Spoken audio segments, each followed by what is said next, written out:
if you're going to be ordering food, it's always going to be cooked food. Rice and peas and chicken, fried rice, mala, chicken, all of those things. You know, you'll be ordering oxtail. Not necessarily me ordering oxtail, but those are on the menu for lunches back in Jamaica.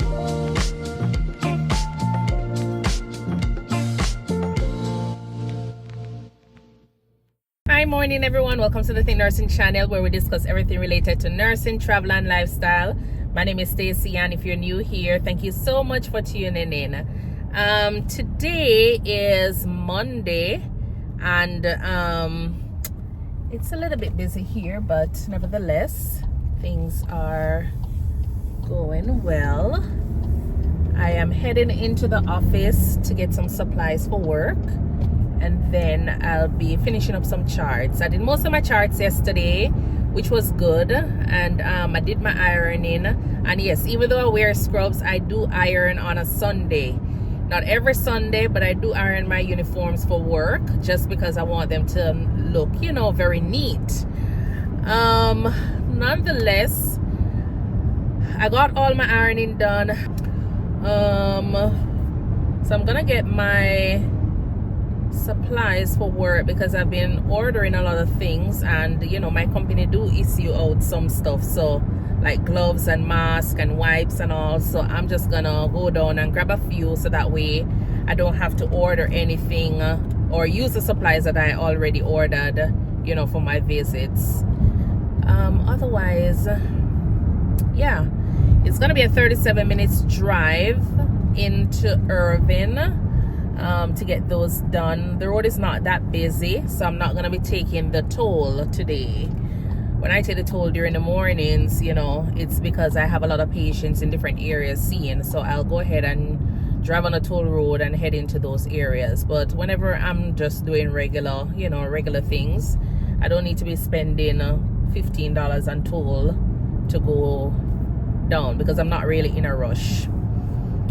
And those are days when I'm seeing probably, like, say, you know, 10 to 15 patients, then I will definitely get on the toll, because of the traffic on the road itself. It is very, very congested. It's very busy during the week. So in order for me to reach into those areas that I'll be driving probably, like, say, 1 hour to see patients, I'll leave out. It will take me probably, like, say, 30 minutes to get there, and then I will spend whatever it costs for the toll, and it will be a little bit easier. I didn't talk about, you know, how much, you know, it takes in terms of money to get my, you know, tank fill up, and how often. So I'm gonna just briefly talk on all of those. If you're as a nurse practitioner, if you're gonna be doing house calls, you know, if it is something that you think will be beneficial. So it depends on the kind of vehicle that you drive, you know, the cost that you'll be spending for your gas is gonna vary. So for me, I drive a little bit of a, not so much of a big van, but I drive a SUV or a compact vehicle as well, and I'll fill up my tank, and usually it costs me roughly $50, $48 and something change. It would normally cost me to fill up my tank, and that would usually last about 2.5 days. Being an independent nurse practitioner, you know, I can write off those as taxes, so that's a good thing about it. If you decide to get a vehicle where you lease a vehicle, then you also can write off that as a part of your 1099 expense. So that's the thing about, you know, me. For me, I can write off my gas, I can write off my food, my clothing, and all of that, you know, at the end of the year as an independent contractor. So it will work out. If I buy a bag, I can write it off as one of those tax expense, as long as it is related to work. You understand? You just have to be careful what you write off, because remember, you have to make sure it makes sense for your business. And so, you know, so I don't really write off anything, or I don't really save my receipts as yet, because as I say, I just started and I'm learning as I go along. So I haven't gotten a chance to do my taxes and see how it will work out for me as a nurse practitioner. But that's the good thing about an independent contractor. Write off your expenses as it relates to your car, as it relates to you know, gasoline, food, and your uniform. So yes, so basically that's it. I am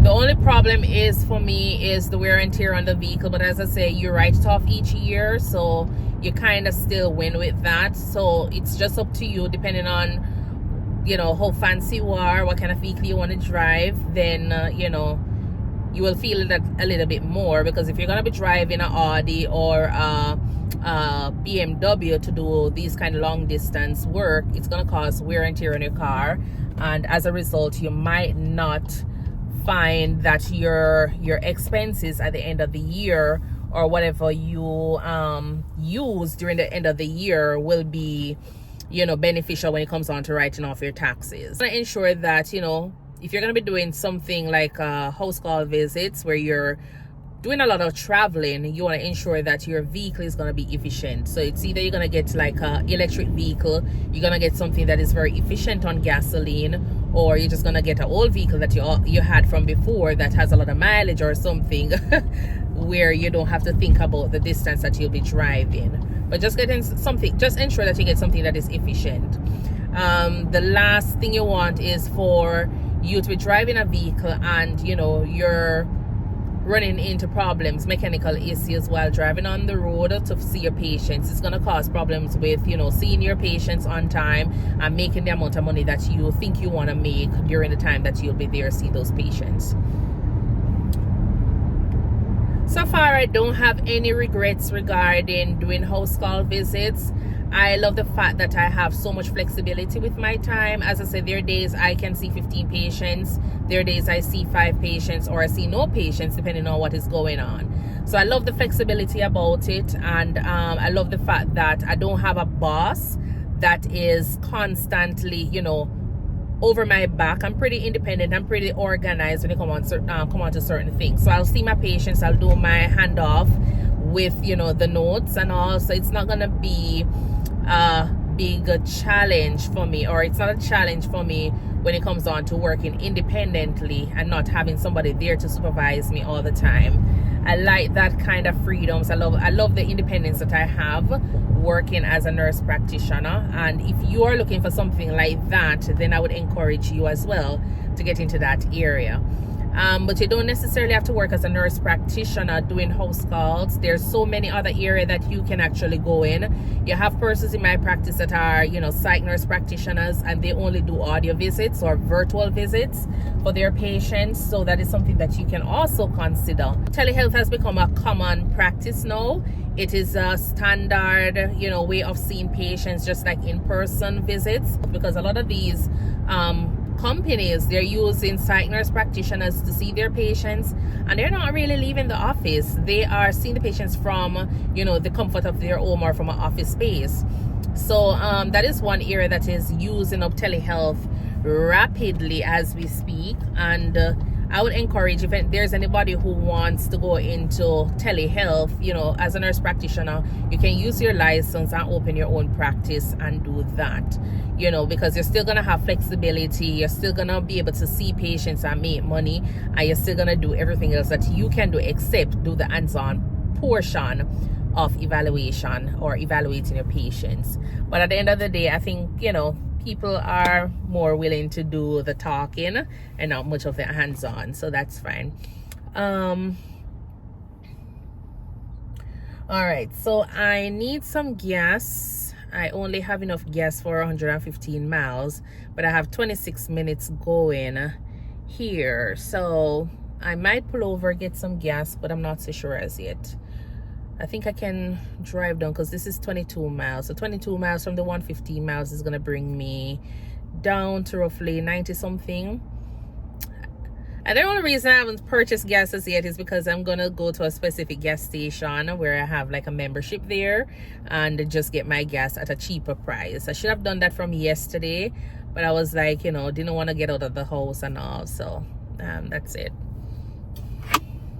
I'm doing the house visits. One thing that I ensure that I do a lot of times, not that frequently, is to ensure that I eat a good breakfast, because some days I'm on the road and I am so hungry and the only thing that is there is, you know, Dunkin' Donuts or just a lot of fast foods, or what's that fancy coffee that everybody drink? Starbucks. Yes. Starbucks or anything like that. And I really don't do coffee. I don't do caffeine. I don't do sodas. And I hate the sandwiches. I hate the sandwiches, the fried food, the fried this. I'm not used to it.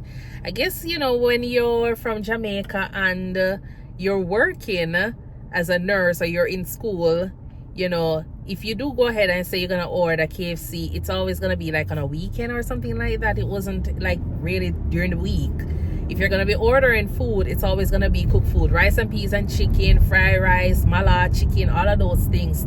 You know, you'll be ordering oxtail, not necessarily me ordering oxtail, but those are on the menu for lunches back in Jamaica. So coming up here and seeing Whataburger, Jack in the Box, McDonald's, Chick-fil-A. I love Chick-fil-A because it's real meat.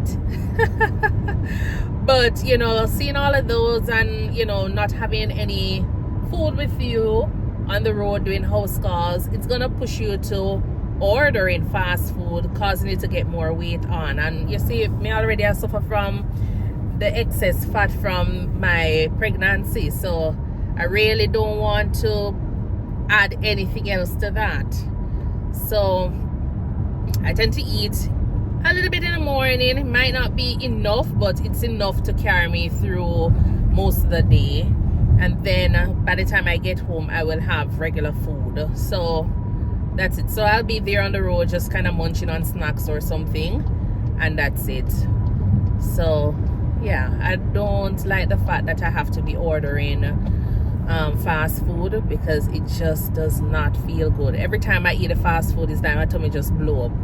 Yeah, like gas just take me up, and it's not really say gas because sometimes I drink tea every morning, but yet still it's like you're just feeling more full than ever. So if I can avoid that uncomfortable feeling, then I'll do that. The only time I don't get that uncomfortable feeling is when I'm eating Chick-fil-A. For some strange reason, when I eat Chick-fil-A, I don't feel like I'm very puffy. In Jamaica, I would have said that, you know, they put a lot of baking soda or baking powder in the chicken or in the dumpling or something, why it makes you feel as though you're full. Yeah, but me not really like the food that much up here because it makes me too full. I almost missed my... Okay. It makes me feel too full and I just don't like it. Okay.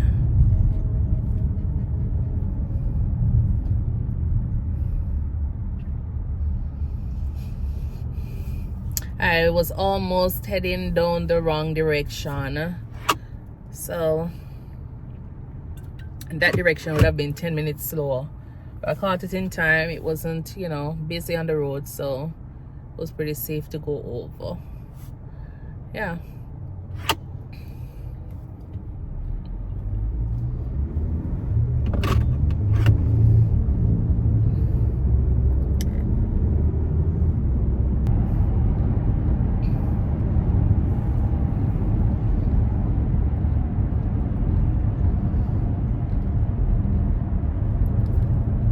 So the GPS is showing me 23 minutes to go, and then from there.